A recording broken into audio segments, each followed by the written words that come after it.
Hello' everyone, আমি আলোচনা কৰি আছিলোঁ তোমালোকৰ নৱম শ্ৰেণীৰ 5 নম্বৰ অধ্যায়ৰ জীৱৰ মৌলিক একক। জীৱৰ মৌলিক একক বুলি ক'লে আমি কি বুলি বুজো? কোষ বুলি বুজো। আৰু কোষ এটা কিহেৰে গঠিত হয়? কোষ এটা তোমাৰ কোষাবৰণ থাকিব লাগিব, কোষ কেন্দ্ৰ থাকিব লাগিব আৰু কোষ পৰশ থাকিব লাগিব। ইতিমধ্যে আমি কোষাবৰণৰ বিষয়ে আলোচনা কৰিলোঁ। আজি আমি কোষ বেৰ কি হয় আৰু কোষ কেন্দ্ৰ কি হয় সেই বিষয়ে আলোচনা কৰিম।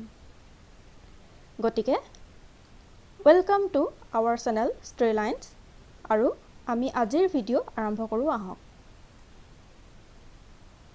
ইয়াতে প্ৰথমতে তোমালোকে চোৱা, কোষ বেৰ বুলি যিটো কোৱা হৈছে সেইটো তোমালোকে মন কৰিবা। কোষ বেৰ আচলতে কি হয়?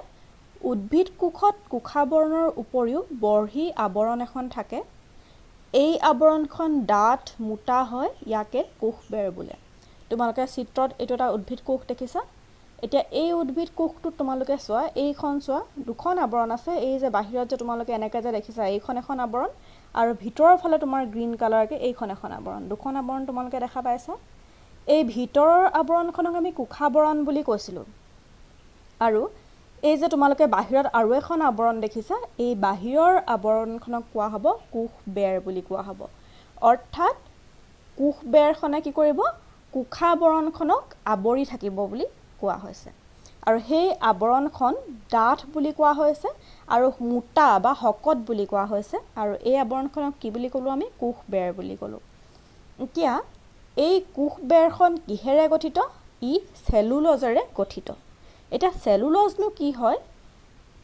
চেলুলজ হৈছে এবিধ জটিল ৰাসায়নিক পদাৰ্থ যিয়ে উদ্ভিদ দেহক গাঠনিক শক্তি প্ৰদান কৰে। অৰ্থাৎ উদ্ভিদ কোষটোক শক্তি প্ৰদান কৰে, মজবুত কৰি ৰাখে, শক্তিশালী কৰি ৰাখে। কোনে কৰি ৰাখে? সেই চেলুলজ নামৰ পদাৰ্থবিধে কৰি ৰাখে। এতিয়া আমি যদি প্ৰাণী কোষলৈ চাবলৈ যাওঁ, প্ৰাণী কোষতনো কোষ বেৰ থাকে নে নাথাকে? এইখন ছবি তোমালোকৰ প্ৰাণী কোষৰ ছবি হয়। এই ছবিখনত চোৱা কি কি আছে তোমালোকে মন কৰিবা। এই ছবিখনত যিখিনি তোমাৰ এইটো অংশ আছে, এইটো আহি গ'ল কোষ কেন্দ্ৰ। এই যে গ্ৰীণ গ্ৰীণখিনি তুমি যে দেখিছা, জুলীয়া গ্ৰীণ গ্ৰীণখিনি, এইখিনি আহিব তোমাৰ কোষ পৰশ। আৰু এইখন যে ভিতৰৰ বেৰখন দেখিছা, সেই ভিতৰৰ বেৰখন আহিব কোষাবৰণ আহিব। ইয়াতে তোমাৰ কোষ বেৰ বুলি নাথাকে। গতিকে কোষ বেৰ ক'ত থাকে বুলি ক'লে কি ক'ব লাগিব? কেৱল উদ্ভিদ কোষতহে কোষ বেৰ থাকে। তাৰপাছত আহিছোঁ কোষ বেৰৰ কাৰ্যনো কি হয় তালৈ। ইয়াতে কৈছে ই কোষটোক নিৰ্দিষ্ট আকাৰ দিয়ে।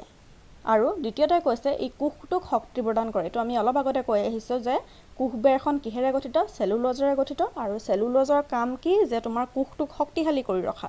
গতিকে সেই চেলুলজটো ক'ত থাকে? কোষ বেৰখনত থাকে। গতিকে আমি ক'ম যে কোষ বেৰৰ আন এটা কাম হৈছে কোষটোক শক্তি প্ৰদান কৰা বুলি ক'ম।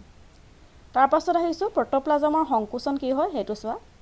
উদ্ভিদ কোষৰ পৰা আকৃতি প্ৰক্ৰিয়াৰে পানী কোষ বেৰৰ বাহিৰলৈ গ'লে কোষস্থ দ্ৰৱ কোষাবৰণৰ সৈতে সংকুচিত হৈ আহে।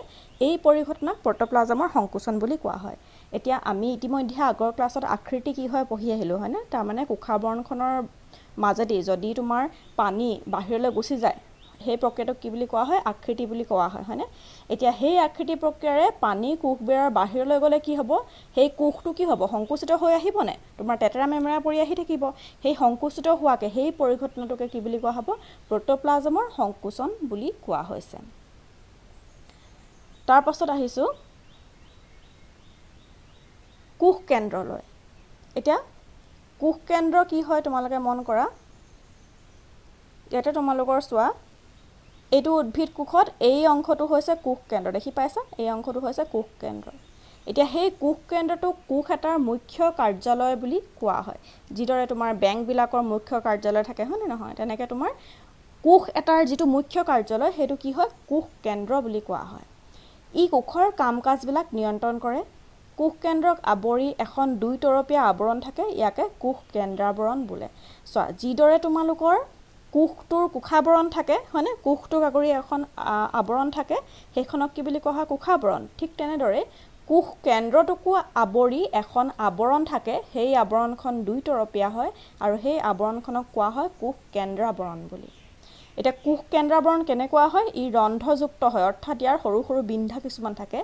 ই কোষ কেন্দ্ৰৰ ভিতৰৰ পৰা পদাৰ্থবিলাক বাহিৰলৈ অৰ্থাৎ কোষ পৰশলৈ উলিয়াই দিয়ে এতিয়া চোৱা কোষ কেন্দ্ৰটোত থকা পদাৰ্থবিলাক বাহিৰলৈ যাবলৈ হ'লে কি হ'ব লাগিব যে তোমাৰ যিখন তোমাৰ আৱৰণ আছে সেইখন বিন্ধাযুক্ত হ'ব লাগিব তেতিয়াহে বাহিৰলৈ উলিয়াই দিব পাৰিব পদাৰ্থবিলাক গতিকে কৈছে যে কোষ কেন্দ্ৰৰ আৱৰণখন ৰন্ধ্ৰযুক্ত হয় কোষ কেন্দ্ৰত ক্ৰমোজম থাকে ক্ৰমোজমবিলাক ডিএনএ আৰু প্ৰটিনেৰে গঠিত বুলি কোৱা হৈছে এতিয়া ডিএনএ কি হয় চোৱা ডিঅক্সিৰিবনিউক্লিক এচিড ডিএনএৰ ফুল ফৰ্ম ডিএনএ নামৰ অনুতেই কোষৰ গঠন আৰু সংগঠনৰ সকলোবিলাক লাগতিয়াল তথ্য অন্তৰ্নিহিত হৈ থাকে ডিএনএ কাৰ্যকৰী একককে জিন বোলা হয় এতিয়া চোৱা আমি যেতিয়া তোমালোকৰ সিনেমাবিলাকত দেখিছা যে কেতিয়াবা আমাৰ কি হয় যে তোমাৰ যিজন পুত্ৰ আছিলে পুত্ৰজন দেউতাকৰ লিগেল হয়নে নহয় চাবৰ কাৰণে কি কৰে ডিএনএ টেষ্ট কৰে নাই তো ডিএনএ মানে কি তোমাৰ সেই বংশগতি তোমাৰ কি বুলি কয় বংশগতি কেৰিয়াৰবিলাক বংশগতি যিবিলাক বৈশিষ্ট্য আছে সেইবিলাক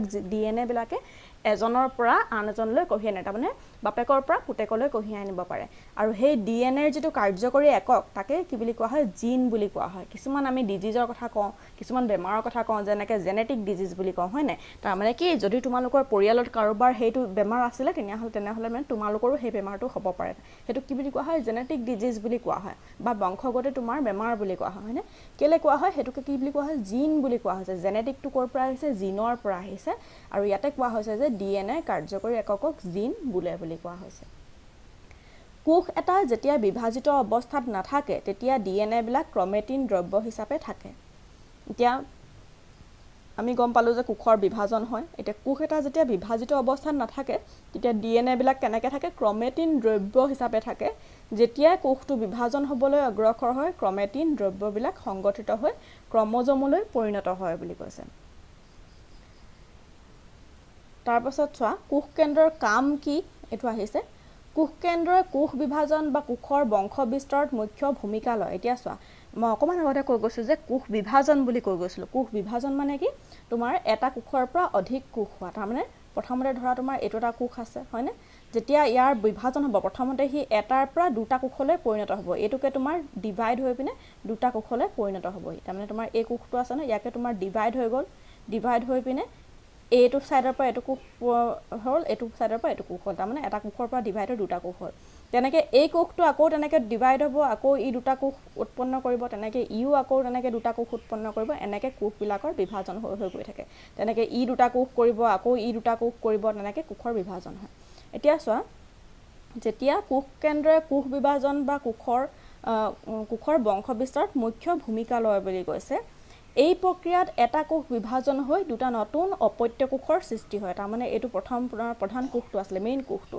ইয়াৰ যেতিয়া বিভাজন হ'ল তেতিয়া এটো এটা কোষ উৎপন্ন হ'ল আৰু এটো এটা কোষ উৎপন্ন হ'ল এতিয়া এই কোষটো কি হৈছে যে অপত্য কোষ বুলি কোৱা হৈছে অপত্য মানে কি ই পৰিণত কোষ নহয় তাৰমানে ই পুৰঠ নহয় এই কোষটো তোমাৰ ই সকলোবিলাক কাৰ্য কৰিব পৰাকে ইয়াৰ হিমানখিনি কেপাসিটি নাই ই পুৰঠ এতিয়ালৈকে হোৱা নাই অৰ্থাৎ তোমাৰ কি হৈ আছে ই ইমেচিউৰ হৈ আছে বুলি কম অপত্য কোষত সৃষ্টি হয় কোষ এটা পৰিণত অৱস্থা প্ৰাপ্তিত পৰিৱেশৰ লগত খাপ খাই থাকিব পৰাকৈ কোষটোত যিবিলাক ৰাসায়নিক ক্ৰিয়াকলাপৰ প্ৰয়োজন সেইবিলাকত কোষ কেন্দ্ৰটোৱে মুখ্য নিৰ্ণায়কৰ ভূমিকা পালন কৰে অৰ্থাৎ যেটো তোমাৰ অপত্য কোষৰ সৃষ্টি হৈছিল সেই কোষটোৰ কি বুলি কলো যে হি তাৰ ইমানখিনি কেপাসিটি নাই যে হি সব কাম কৰিব পাৰিব গতিকে হি এটা অপৰিণত অৱস্থাত আছে গতিকে তাক পৰিণত অৱস্থা কৰিবলৈ হি পৰিৱেশৰ লগত খাপ খাই থাকিব লাগিব নহয় সেই পৰিণত অৱস্থাত পৰিণত কৰিবলৈ যিখিনি কাৰ্যকলাপ কোষটোৰ ভিতৰত হ'ব লাগে সেই কাৰ্যকলাপখিনি কোনে নিয়ন্ত্ৰণ কৰে কোষ কেন্দ্ৰই নিৰ্ণয় কৰে বুলি কোৱা হৈছে হেয়াই হৈছে কোষ কেন্দ্ৰৰ কাৰ্য এতিয়া তোমালোকৰ ইয়াতে আমি আৰু কিছুমান কথা পঢ়িবলৈ পাম যে প্ৰকৃত কোষ কেন্দ্ৰ থকা কিছুমান জীৱ আকৌ প্ৰকৃত কোষ কেন্দ্ৰ নথকা কিছুমান জীৱ সেইখিনি আমি ইয়াৰ পিছৰ ক্লাছত পঢ়িবলৈ পাম এটা তোমালোকে প্ৰশ্ন এটা চোৱা প্ৰাণী কোষত কোষবেৰ থাকে নে বুলি কৈছে কি হ'ব উত্তৰটো প্ৰাণী কোষত কোষবেৰ নাথাকে মই তোমাক ভিডিঅ'টোতে আৰম্ভণিতে কৈ গৈছিলো যে কোষবেৰ ক'ত থাকে কেৱল উদ্ভিদ কোষত থাকে তাৰ পাছত সেকেন্ড কোৱেশ্চনটো দিয়া হৈছে ডিএনএৰ সম্পূৰ্ণ নাম কি তো ডিএনএৰ সম্পূৰ্ণ নাম কি ডিঅক্সিৰিবনিউক্লিক এচিড আজিলৈ আহিছো যদি ভিডিঅ'টো চাই তোমালোকে উপকৃত হৈছা তেতিয়া হলে চেনেলটো সাবস্ক্ৰাইব কৰি দিবা আৰু ভিডিঅ'টো লাইক কৰি দিবা